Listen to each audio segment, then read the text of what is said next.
My name is Tom Whitaker, and at 65, I know the weight of silence better than most. I live alone in a quiet neighborhood in upstate New York, in a house I built with my own two hands after retirement. I keep busy crafting things: birdhouses, wooden clocks, hand-painted cards. It started as a way to pass time. Now, it's how I breathe. I've been alone for the better part of 3 decades. Not in the dramatic, tragic way people imagine, but in the kind of loneliness that creeps in like mold, slow, silent, and always just beneath the surface. My wife and I divorced when our son Ethan was 8. The judge gave her full custody.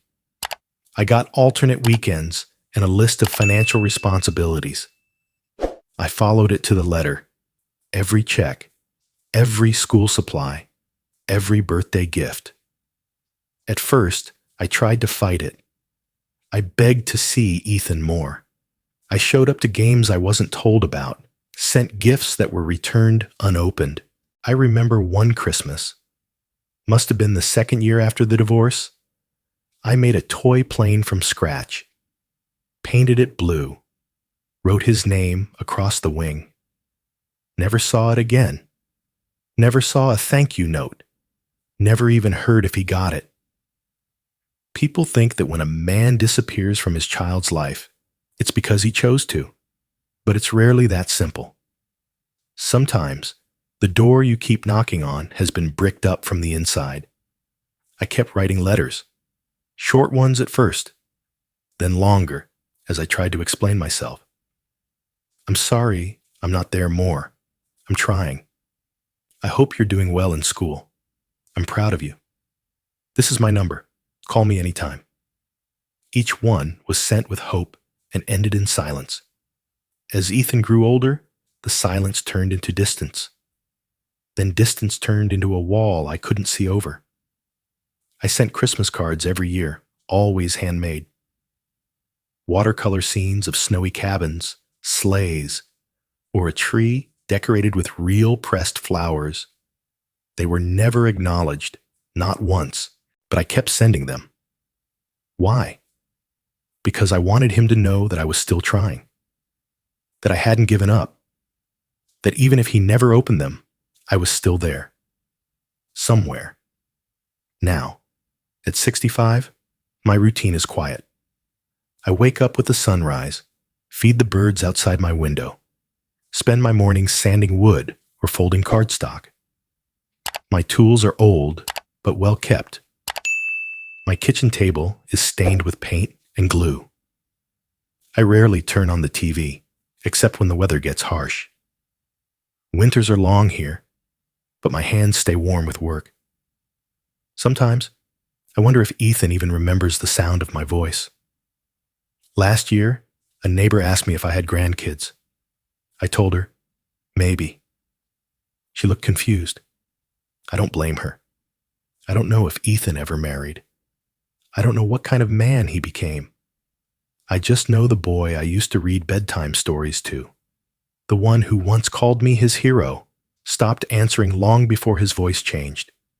Still, I make him a Christmas card every year. This year's card took me 2 weeks. I used gold leaf along the edges, painted a night sky with a single cabin window lit in warm yellow. Inside, I wrote, "Wherever you are, I hope you feel loved this Christmas. You're always in my heart." I signed it, Dad. It's probably sitting in a pile of unopened mail somewhere. Or maybe it was tossed the second it arrived. Maybe he didn't even look at the return address. Maybe he saw the handwriting and looked away. But I sent it anyway. Because even when you're locked out, sometimes you knock, just in case. This year's card was special.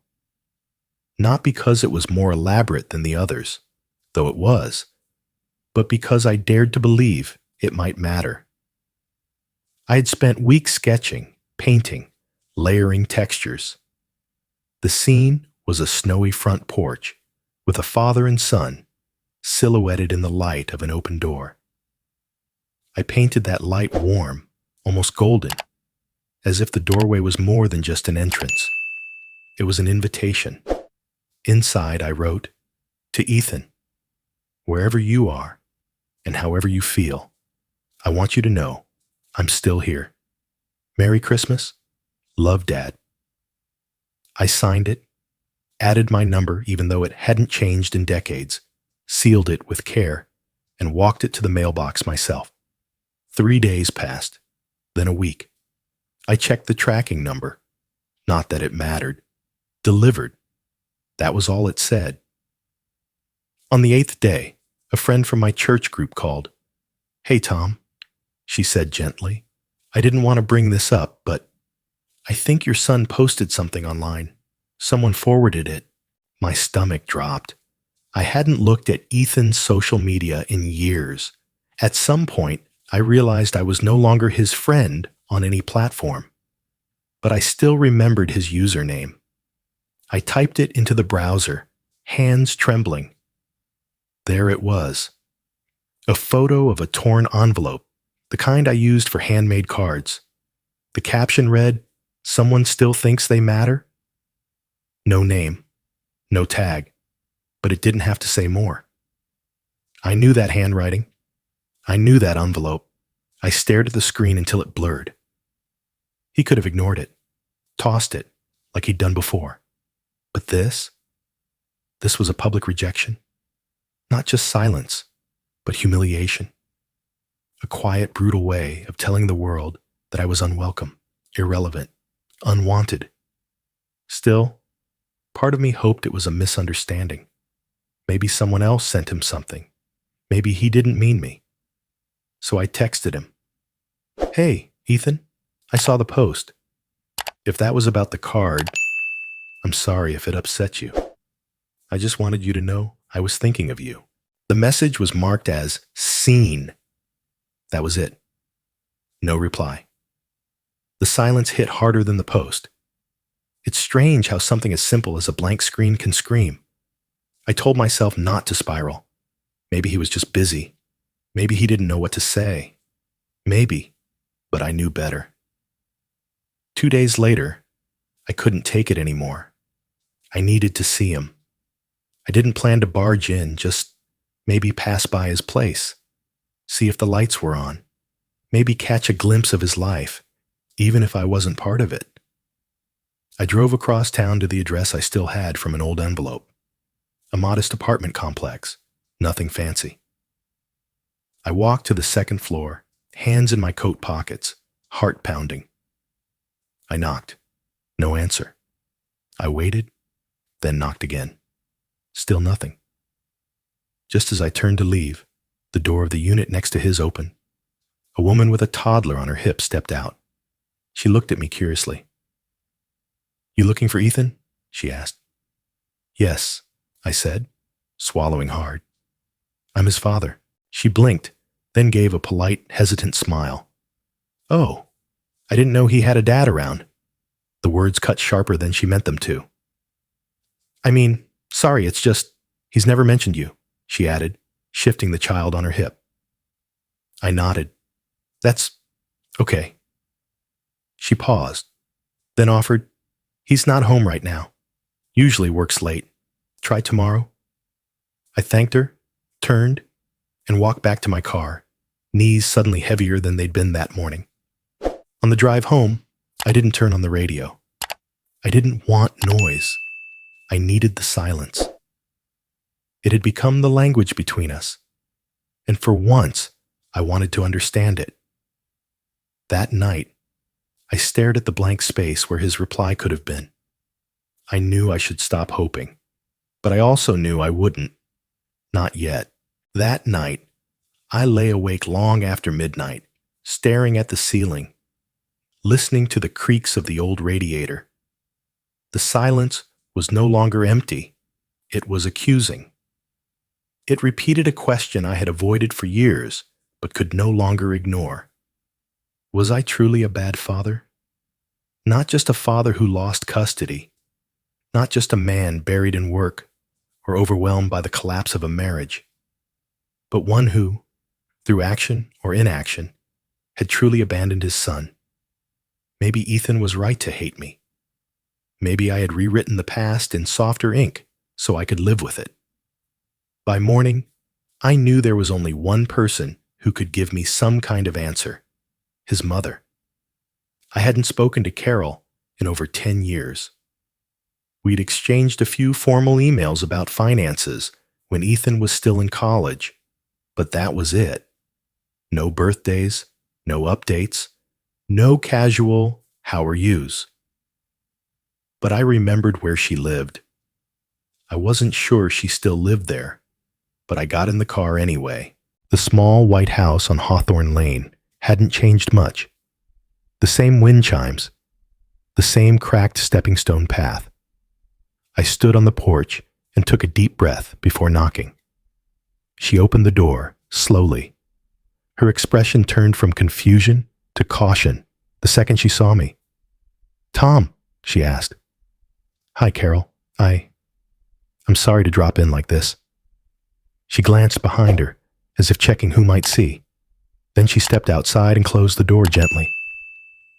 "What is it?" she asked, arms folded. I hesitated. "I'm not here to start anything. I need to understand. About Ethan." Her shoulders tightened. "It's been a long time." "I know, but I sent him a Christmas card. Hand-painted, like I always do. He posted it online, mocked it, and I need to know why he hates me so much. Did I really fail him that badly?" Carol didn't answer at first. Her eyes moved across the yard, to the dormant garden bed, to the bare trees. "I did what I thought was best for him," she said finally. "What do you mean?" She looked at me for the first time, really looked. "Tom, I told you back then. I needed space. I needed you to go. Every time you sent something, it stirred things up. He would cry for hours after getting your letters. He'd beg me to call you. And when I said no, he felt rejected all over again. I felt a lump in my throat. But I never knew. I would have picked up. I left my number in every envelope." Her lips pressed together. "I didn't give him the letters." I froze. "What?" "I didn't give him the letters," she repeated, voice lower now. "At first, I saved them. Thought maybe one day. But then he'd see them in the mailbox, and I'd lie. Said they were bills." He stopped asking after a while. My breath caught. "And the cards? The gifts?" I returned some, threw away others. After a while, it felt like it was more for you than for him. I stared at her, my mind trying to stretch around what she had just said. "You destroyed them?" "I protected him," she snapped, suddenly defensive. "He was 8, Tom. You don't understand what it was like after you left. He was confused, angry. And then you kept writing, like that was enough. Like paint and paper and poems could replace a father." I stepped back, numb. "I wrote because it was all I was allowed to do." "I asked you to disappear," she whispered. "And you didn't. That was the problem. You kept scratching at the surface when the wound needed to scar over." The words hit me like ice water. "Do you realize," I said, voice shaking, "that you didn't just cut me off. You rewrote our son's memory of me. You let him grow up believing I never tried." She didn't respond. I turned and walked away without another word. My chest ached, but it wasn't from anger. It was from grief. Not just for what I'd lost, but for what Ethan had been denied. The truth, I didn't go home right away. After Carol's confession, I sat in my car for nearly an hour, parked at the edge of a grocery store lot, watching people come and go, pushing carts, laughing on the phone, chasing kids. It was strange. How normal life looked, even as mine tilted off its axis. She hadn't just blocked my letters. She had erased me. When I finally got home, I walked past the kitchen, past the living room, and into the small room I used as a workshop. In the corner was a cedar chest, not decorative, heavy, solid. Inside were decades of paper. I'd kept every letter I ever sent Ethan, every draft, every copied version. Some I'd written by hand, then typed out for clarity. Others I wrote longhand and made photocopies at the library just in case they never reached him. I opened the chest. The scent of old paper and cedar hit me like a memory. I reached in and pulled out folders labeled by year: 1995, 1998, 2002. Each one filled with dates, envelopes, drafts, stamps, even receipts from the post office. Every word I had ever sent out into the void. I opened the folder marked 2005. There it was, a Christmas card, carefully preserved in a clear sleeve. The design was simple that year: a snowy hill, 2 stick figures holding hands beneath a star. Ethan had just turned 18. I had hoped, foolishly, that maybe now, as an adult, he might reach back. Inside the card, in my tight, uneven handwriting, it said, "I hope next year I get to hug you again. I don't know if this will reach you, but I need you to know. I never stopped being your dad." I stared at the words. I could still remember writing them. The weight behind every stroke of the pen. The way my hands had trembled. The way I had stood at the mailbox, whispering, "Please, let this matter." But he never got it. He never got any of them. Hours passed as I read through letter after letter, reliving a life I'd lived on paper.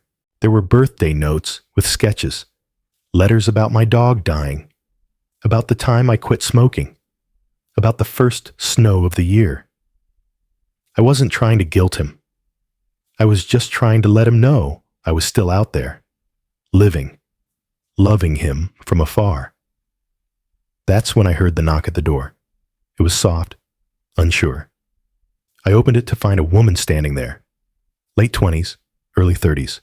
Beside her, a little boy holding a plastic dinosaur. "Hi," the woman said, tentative. "You're Tom, right?" I nodded, unsure. "Yes." "I'm Lana, Ethan's wife." I froze. My heart tried to beat and stop at the same time. I didn't know he was married. She gave a sad smile. I figured. The little boy clutched her leg, peeking out at me. She placed a hand on his shoulder. "This is Max, your grandson." The words hit me harder than I expected. I looked down at him. He looked nothing like me. All Ethan. "Can we come in?" she asked. I hesitated for a second, then opened the door wider. They stepped inside. I cleared some space at the table, pushing brushes and ribbons aside. She glanced around, taking in the handmade crafts, the scent of glue, and old books. "I didn't mean to show up unannounced," she said. "I've been curious. Ethan never talks about you, but Max asked where his other grandpa was, so I started wondering." I nodded slowly. "And he let you come?" "He doesn't know I'm here." Max wandered to the corner, eyes catching the open cedar chest.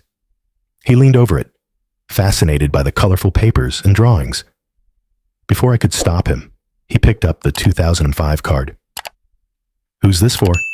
he asked, holding it carefully.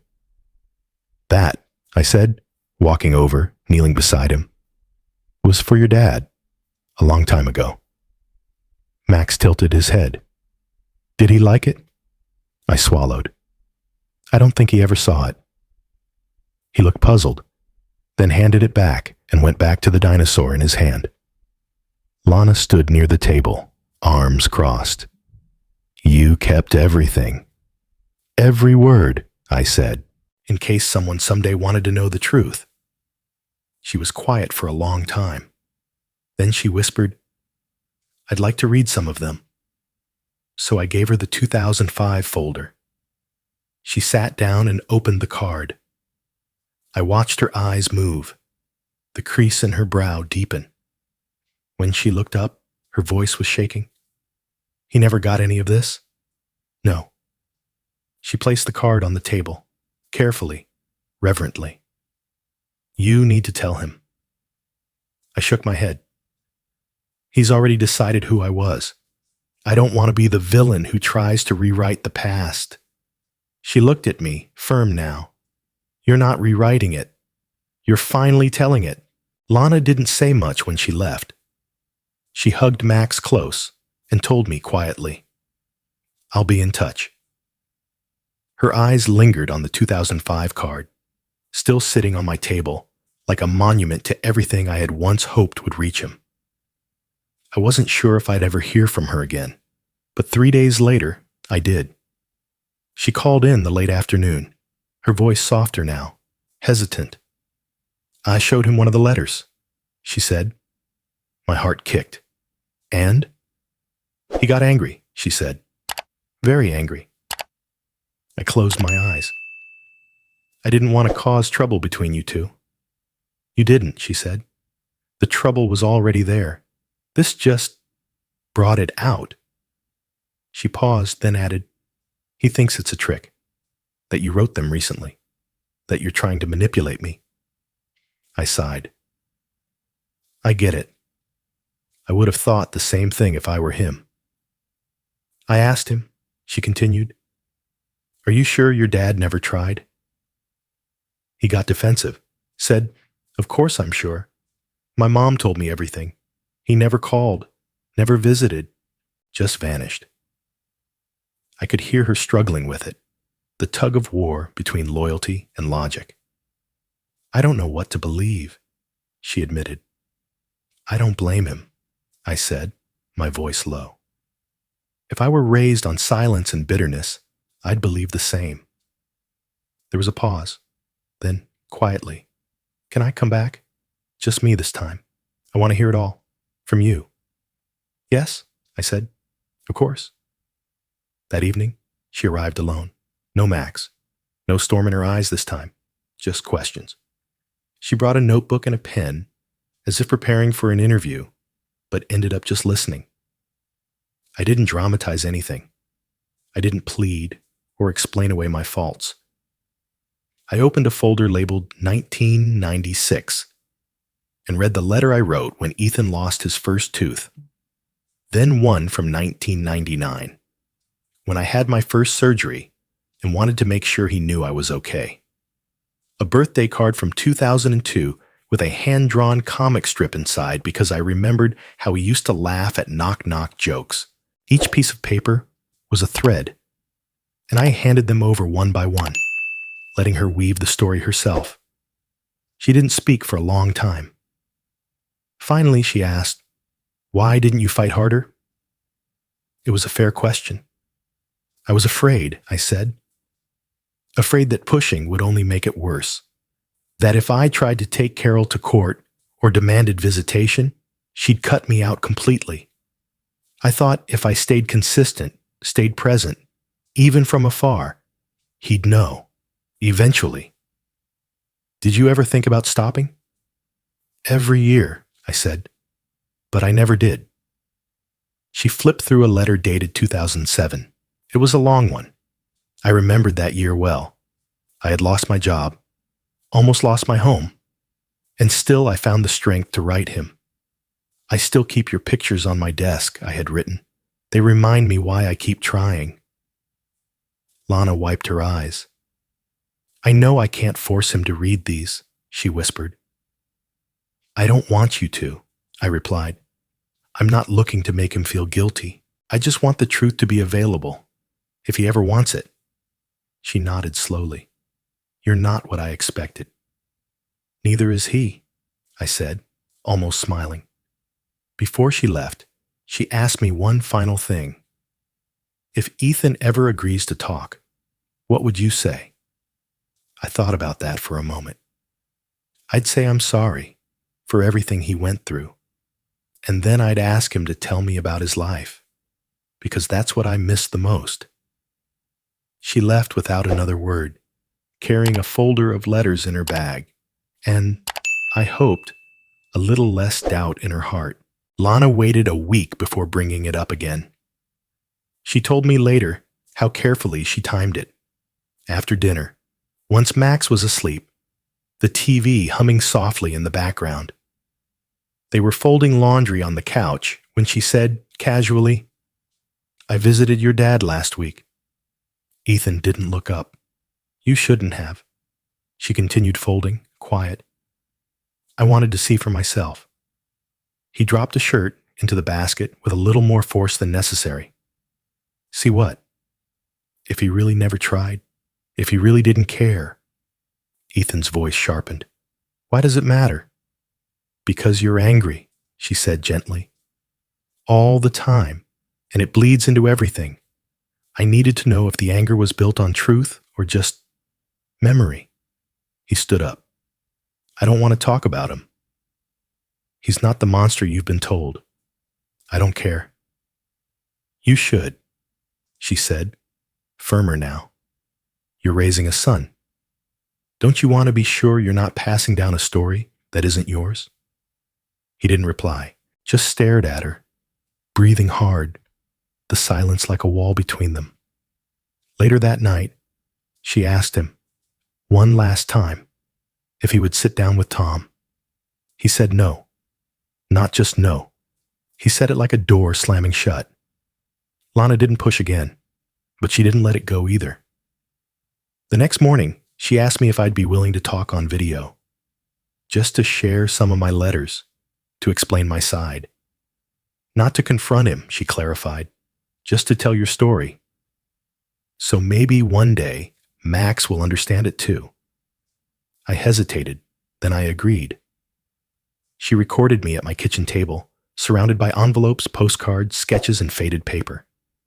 I read out loud a few pieces, a birthday letter from 2000, a Father's Day card from 2003. I spoke slowly, not rehearsed, just honest. "I didn't vanish," I said into the camera.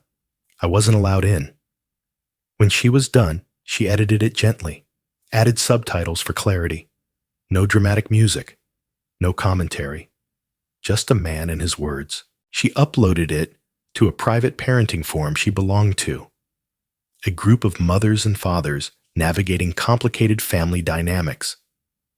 Within 24 hours, the video had over 10,000 views. Messages started pouring in. People shared stories of lost connections, of being cut off from children, of trying and failing, of being misunderstood. Some said the video broke them. Some said it gave them hope. Someone shared it in a group for single fathers. Then it was everywhere. I didn't know this at first. I don't spend much time online. But Lana called, her voice shaking. "It's going viral. People are tagging each other. A dad from Arizona just said your story made him reach out to his son after 5 years." I didn't know what to say. I hadn't expected this. I'd spoken for one child, mine. But maybe some truths echoed farther than we thought. And then Ethan saw it. Lana didn't tell me what happened right away, but I found out soon enough. He stormed into their bedroom, phone in hand, voice raised. "What the hell is this?" She tried to explain that it wasn't about exposing him or accusing Carol, that it was about honesty, about healing. He wouldn't hear it. "You made him look like some goddamn martyr," he snapped. "And me? What do I look like now?" "You look like a man who never asked why," she said. That made it worse. "Why does everyone keep defending him?" he shouted. "He wasn't there. He didn't come to my games. He didn't hold me when I cried." "You don't know what he tried to do," she said quietly, "because no one ever told you. He left the house that night. Didn't say where he was going. Lana texted me the next day. He's not ready, but he's shaken. That's something." I didn't respond. What could I say? Sometimes the confrontation you hope for never comes. Sometimes it's the silence that breaks first. The morning of Max's birthday, I woke early. I had spent the entire week working on a card. Not for Ethan.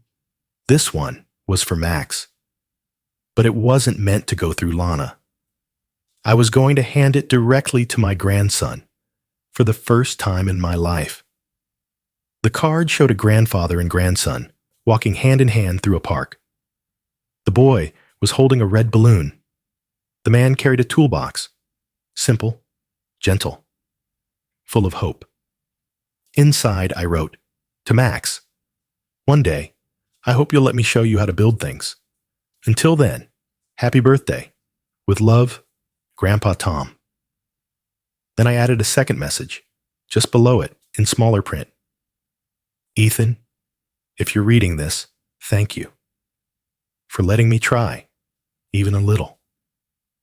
Lana had invited me to stop by their house briefly. "Nothing big," she had said. "Just family, cake, a few neighbors. You can come early, before the others arrive, if that's easier." I arrived 10 minutes before the party started.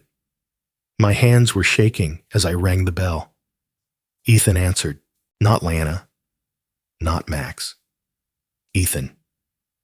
He didn't say a word at first, just looked at me like I was a stranger who'd wandered into the wrong house. I began, but he held up a hand. "You shouldn't have come." I blinked. Lana invited me. He stepped out, closing the door behind him. We stood on the porch in the afternoon sun, surrounded by balloons and laughter just beyond the wall.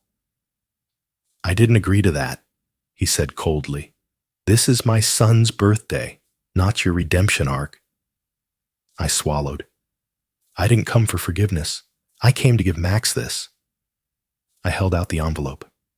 He took it, looked at the drawing, then slowly, deliberately, tore it in half. Then again, and again. The pieces fluttered to the porch like broken wings. "You are not the man I call family," he said, voice low and sharp. "You don't get to step in now, after decades, and act like you matter." I couldn't move, couldn't speak. He wasn't done. "You want to talk about letters? Cards? Let me tell you something. I wrote you a letter when I was 12. 12. I asked you to come to my school play.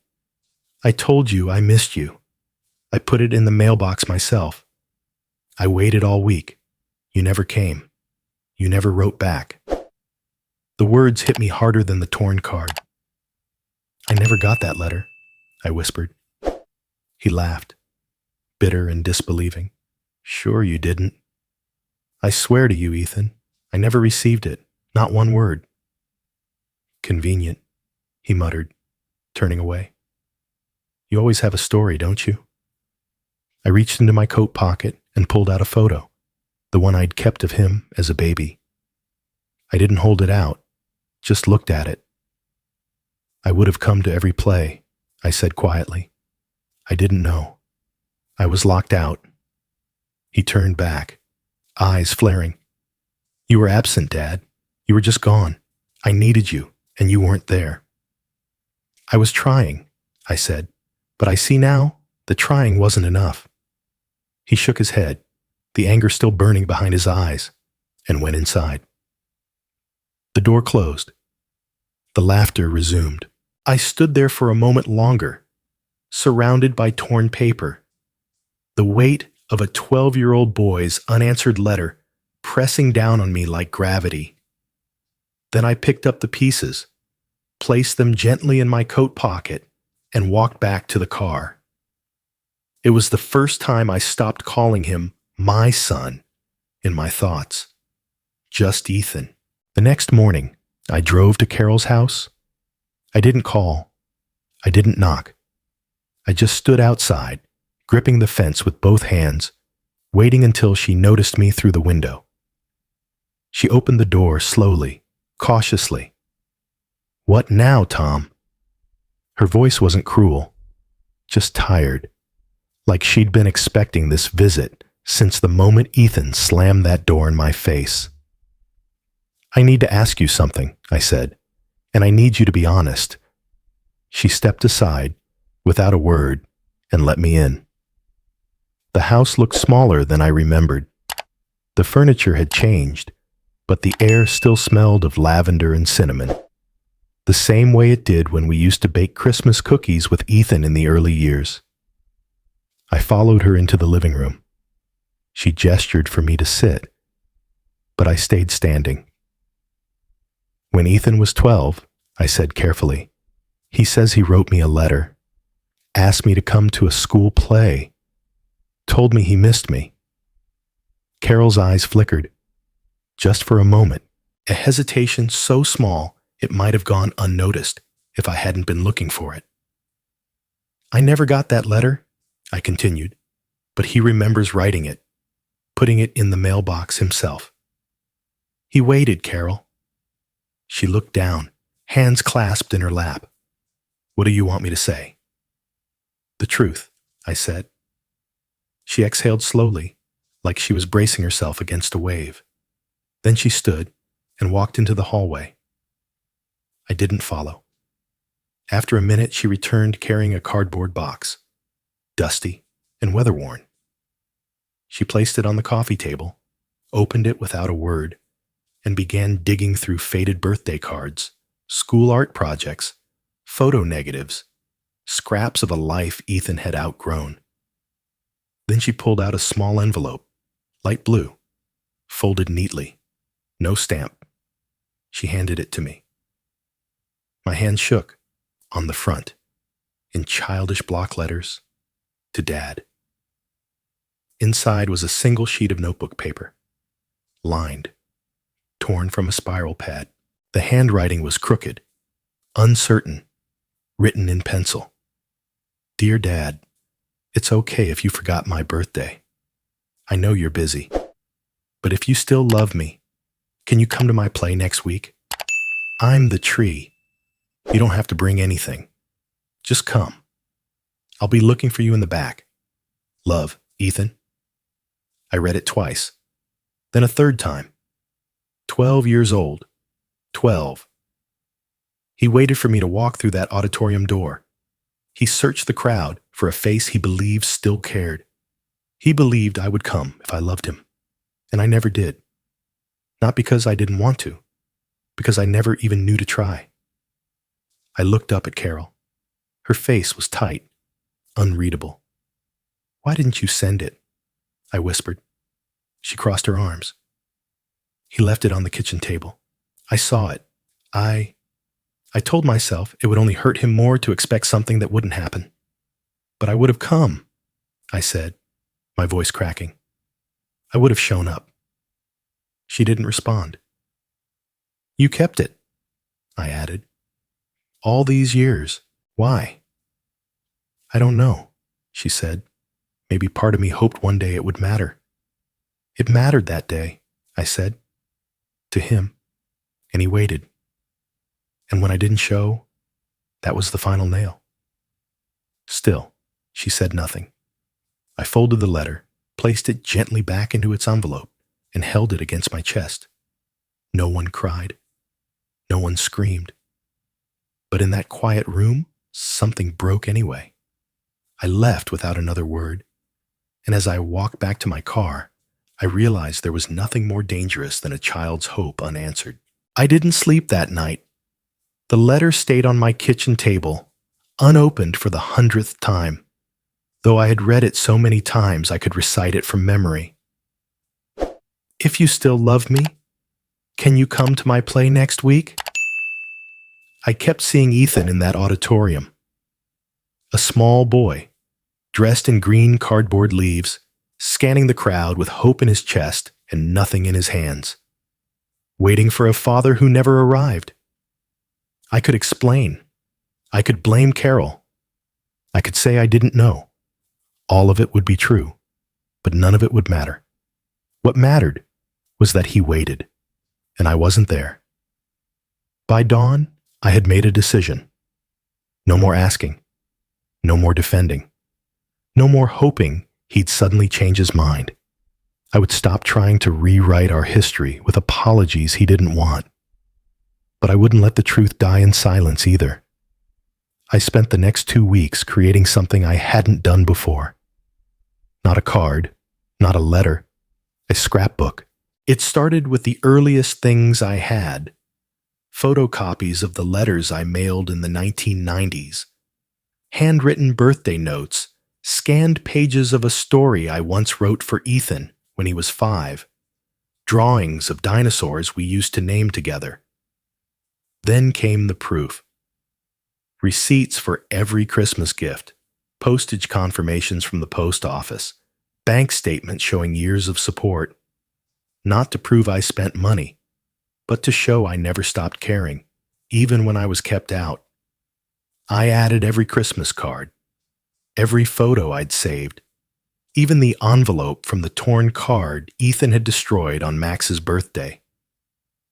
I found the pieces, flattened them gently, and mounted them on a page like fragments of something ancient and true. On the final page, I pasted the letter Ethan had written when he was 12. I didn't annotate it. I didn't explain. I simply let it sit there, surrounded by everything I had done and everything he never saw. Above it, I typed, "This isn't an argument. This isn't a plea. This is the truth, as close as I can give it. Not to change your mind, not to change your past, but so you know what mine really looked like." When the book was finished, I wrapped it in brown paper and tied it with twine. No ribbon, no dramatics. I didn't include a note. The truth needed no introduction. I drove to his house on a Tuesday morning. No balloons this time, no birthday, just silence. Lana answered the door. Her eyes went wide when she saw the package. "He's not here," she said gently. "I know," I said. "This is for him. But it's also for you. And Max. One day, maybe." She hesitated, then took it with both hands, holding it like something fragile. "He might never open it," she warned. "I'm not sending it for him to open," I replied. "I'm sending it so I can finally stop carrying it." She nodded slowly. "Do you want to stay for coffee?" I smiled, tired. "Not today, but thank you." As I turned to leave, she called after me. "Tom." I paused. "I'll read it, every page. And one day, I'll make sure Max does too." That was enough. I walked away lighter than I had been in years. Not because anything was fixed, but because I had finally stopped trying to prove I deserved to be heard. Sometimes, the most powerful thing you can do is put the truth in someone's hands and walk away. A week passed after I handed Lana the scrapbook. No calls, no messages, no knock at the door. The silence that followed was familiar, but not empty like before. This time, it held weight, like a storm quietly forming on the horizon. I didn't expect a response. I hadn't created the book for closure, not really. I had done it to give the truth a place to rest, outside of my chest. But even so, I checked my inbox more often, opened the curtains earlier in the morning, watched the street like something might arrive. On the 8th day, an email came through. Subject line, "He read it." It was from Lana. Her message was short. He didn't say a word. Just sat at the kitchen table with the scrapbook open for over an hour. He kept flipping between pages, some quickly, some slowly, but he kept coming back to one in particular, the one with the sentence, "My dear son, I've always been here." He didn't cry. He didn't talk. But when I asked if he was okay, he just said, "I need some time." I read the email twice, then again, not because I didn't understand, but because I wanted to feel every syllable. He had seen it. Maybe not all of it. Maybe not the way I hoped. But something inside him had been touched. The boy in the auditorium, the 12-year-old with the unmailed letter, the angry man on the porch. Some part of him had recognized the echo I'd been calling out for 30 years. I didn't reply to Lana, not right away. What could I say that wouldn't tip the fragile balance? Instead, I returned to my workbench. The weather had turned colder, and the mornings came with a soft mist clinging to the windows. I started carving again. This time, a small wooden box, simple edges, smooth grain. Inside, I placed one of the original postcards I had sent Ethan in 1996. On the front, a watercolor of a bear and his cub fishing at a lake. I didn't send it. I just kept it on my desk. For the first time in decades, I felt no desperation behind my gestures, no clawing need for acknowledgement. What I had done, scrapbooking the years, handing them over without conditions, that had been enough. And strangely, that was the first act of power I'd felt in a long time. Not the power to control, but the power to release. This was my revenge, if you could call it that. Not a loud reckoning, not a public confrontation. Just the quiet unveiling of a truth too long buried. He could burn the scrapbook if he wanted. He could throw it in the trash or lock it in a drawer. But he'd seen it. And that meant the past he clung to. His version of me, the villain with the vanishing act, had a crack in its foundation. From that day forward, I stopped writing letters. Not because I'd given up, but because there was nothing left unsaid. My home grew quieter, yes, but not lonelier. There's a difference. I started talking to neighbors more, joined a woodworking group at the local community center. Some of them were fathers, too. Some estranged, some still in the thick of raising toddlers. One man, Paul, told me, "You're lucky. At least you still want to reach out." Some of us walked away and never looked back. I smiled politely, but didn't explain. No one would understand that even silent revenge, when rooted in truth, can feel more like peace than payback. One night, as I was putting away tools, I opened the scrapbook again. I flipped through the pages, not looking for anything in particular. But when I reached the page Lana had mentioned, the one with my handwriting, carefully printed in ink from 20 years ago, "My dear son, I've always been here." I paused, and for the first time, I let myself believe that maybe he believed it too. Even just a little. Ethan didn't open up to Lana, not fully. But the scrapbook didn't leave the kitchen table. Every night, he walked past it. Sometimes he'd pause. Sometimes he'd touch the cover, flip it open to a random page. But he didn't speak about it again. Until one night. Max was asleep. Lana was in the shower. Ethan sat alone at the table, thumbing through a page that held a photo from 1997, his 5th birthday. A drawing was tucked beside it, one of the handmade cards Tom had created all those years ago.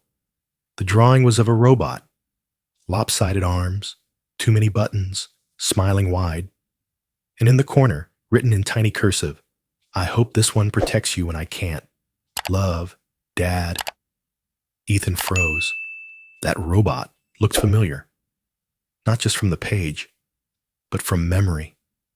He went to the hallway closet and opened a battered box labeled Toys. Inside was a faded cloth robot with big red eyes. The paint was chipped, but faintly visible on its back was the same signature swirl he'd just seen in the scrapbook. He had always believed his mother gave him that toy. She never corrected him. But now, staring at it, he saw the truth. It wasn't hers to give. It was Tom's. The stitching, the painted buttons, it matched the style of the other handmade drawings in the book. The same hand, the same effort. he sank onto the floor, and memory hit him, not like a wave, but like wind returning to a room long closed. The card on his 6th birthday that said, "Hope this year is brighter." The wooden yo-yo that came with no note but smelled faintly of cedar. The times his mother would throw away envelopes before he could read the names. He remembered asking, "Is that from Dad?" And her reply, curt and final, "No, just junk." He'd believed her. Why wouldn't he? But now, he wasn't sure of anything anymore. Later that week, Lana found him sitting in the garage, the robot in his lap. "You okay?" she asked. He nodded, then shook his head. "I think I've hated a ghost," he said softly. "Not a person. Just what I was told he was." She sat beside him, waiting. He turned the robot over again, as if trying to unlock something inside. "I don't know what to do with this." "You don't have to do anything," she said. "But maybe just see him. Not for him, for yourself." That night, after Lana and Max had gone to sleep, Ethan got in his car and drove. He didn't tell anyone. He didn't bring the scrapbook or the toy. Just himself and 100 questions he wasn't sure he was ready to ask. The nursing home sat at the edge of town, quiet beneath the wash of yellow street lamps. The lobby was dark. No visitors allowed at this hour, but through the front window, you could see the lounge, dimly lit, one figure hunched over a table. Ethan stayed in the shadows, unsure why he came, but he couldn't stop looking. Inside, Tom sat alone, a reading lamp casting soft light across the room. He was hunched slightly, glasses low on his nose, hands careful and slow. He was painting. A Christmas card. The edges already curled from the glue. A scene of a snow-covered porch with 2 mugs on a bench. One full, one waiting. Ethan couldn't see his face clearly, but he could tell from the posture that he was focused, intent. Every motion deliberate, every brushstroke personal. There was no audience. No one to impress.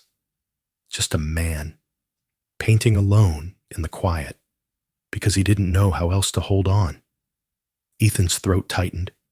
He hadn't come to knock. He didn't want to talk. But he stood there, just beyond the glass, hidden by distance, but tethered by something older than grief. He watched for a long time. Then he turned and walked away, quietly, without a word. But this time, he took the image with him. It would not fade.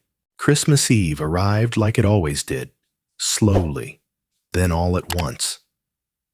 At the nursing home, the halls were lined with red and green garlands, and someone had placed a bowl of candy canes at the reception desk.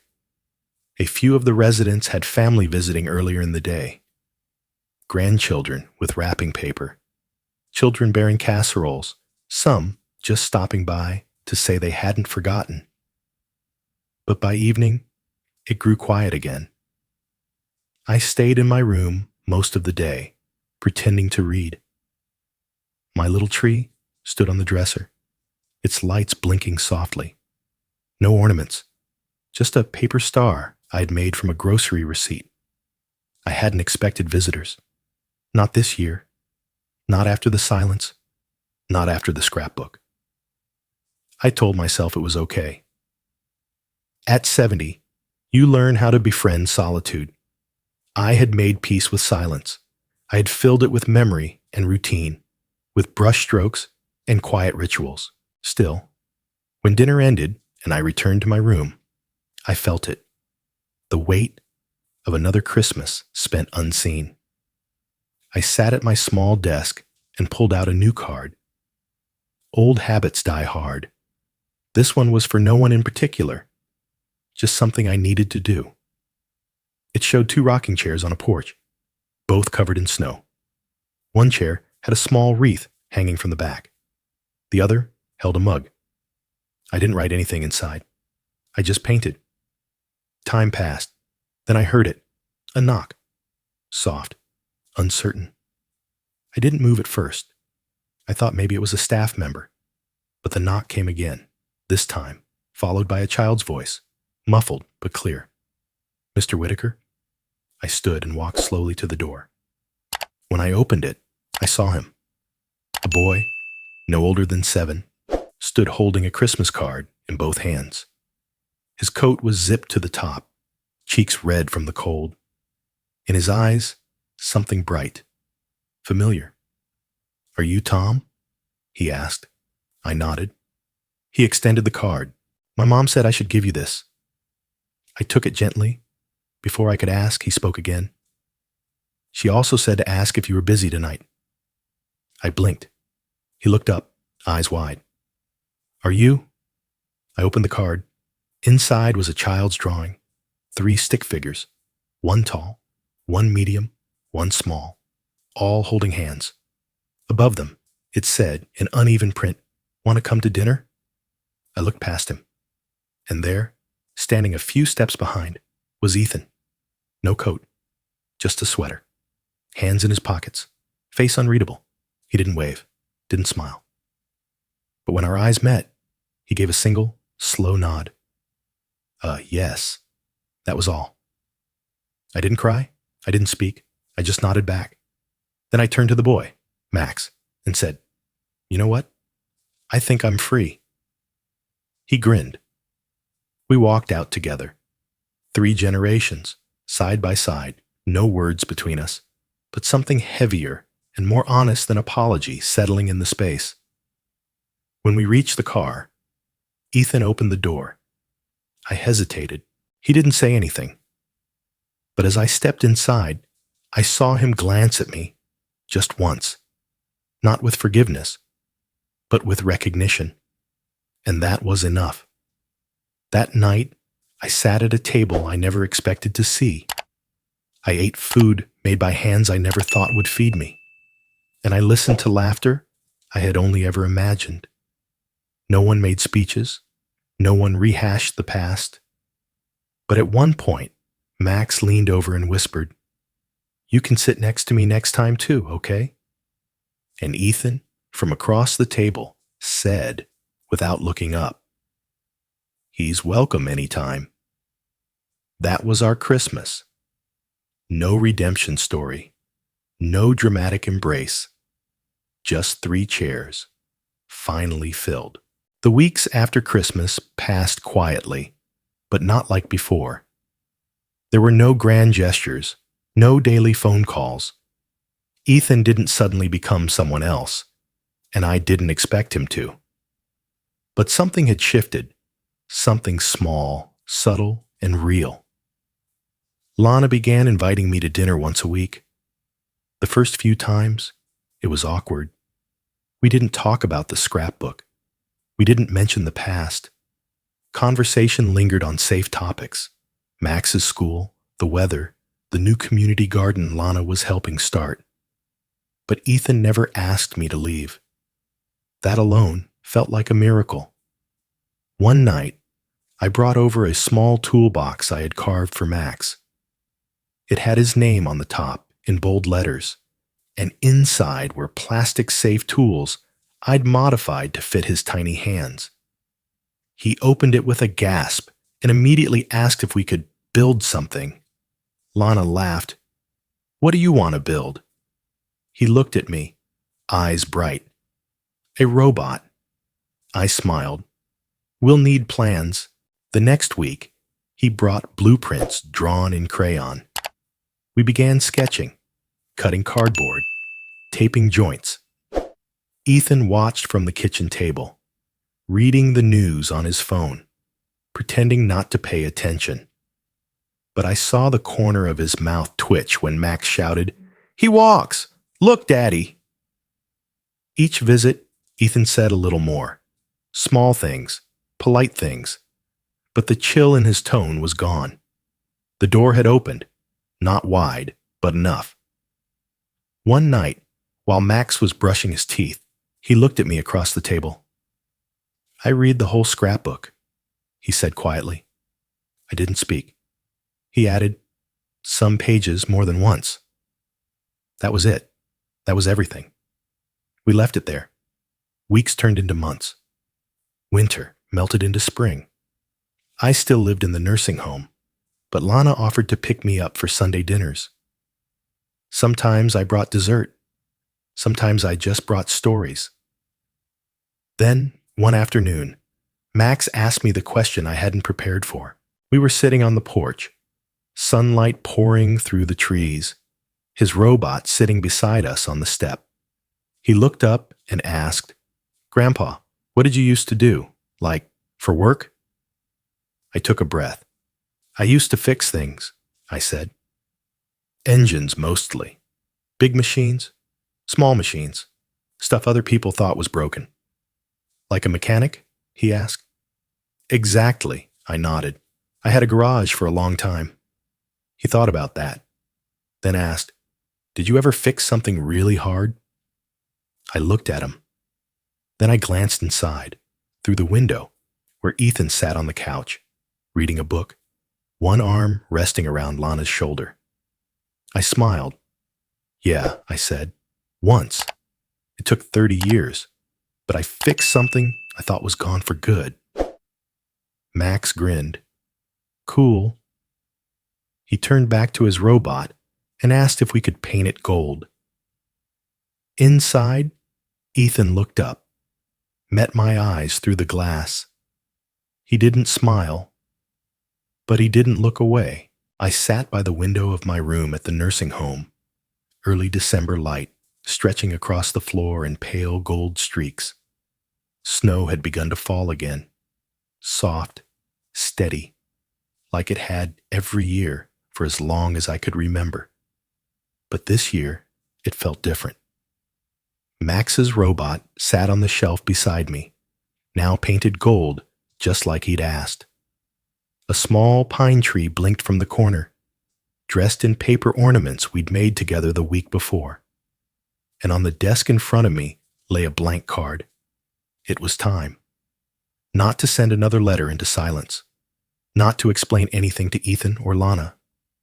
This card was for me. I took a deep breath, picked up the pen, and began writing.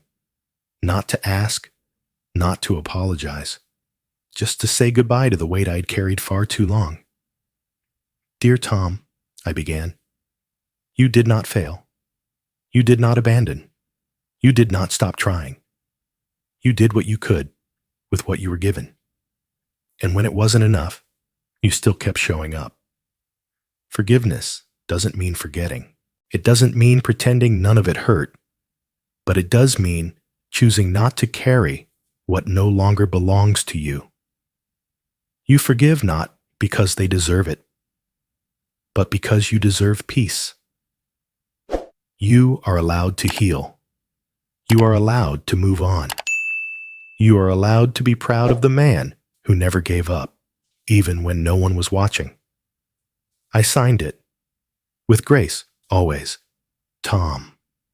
I folded the letter and tucked it into the drawer, knowing I might never read it again. That evening, Max came to visit with Lana. He ran in, cheeks flushed from the cold, holding a roll of ribbon and a stack of blank cards. "Time to make Christmas ones," he shouted. I laughed. "Back at it, huh?" He climbed into the chair across from me and began arranging supplies like a general preparing for battle. "But this year," he said seriously, "we're not mailing them." "Oh?" He looked up. "Nope. We're going to hand them out. Like, in person. One at a time." I smiled. "That sounds like a good plan." He handed me a brush. "We can make yours first." So I painted beside him, the two of us dipping brushes, gluing stars, laughing at our crooked trees and two big snowflakes. His fingers got sticky from glue. Mine trembled just a little less than usual. When we finished the first card, he held it up proudly. On the front was a stick figure family, a dad, a mom, a boy, and a grandpa, everyone holding hands beneath a sky full of stars. Inside, he wrote, "Merry Christmas. This time, we'll bring it to you ourselves." I didn't speak. I didn't need to. We both knew what it meant. The past didn't need rewriting. It just needed a different ending.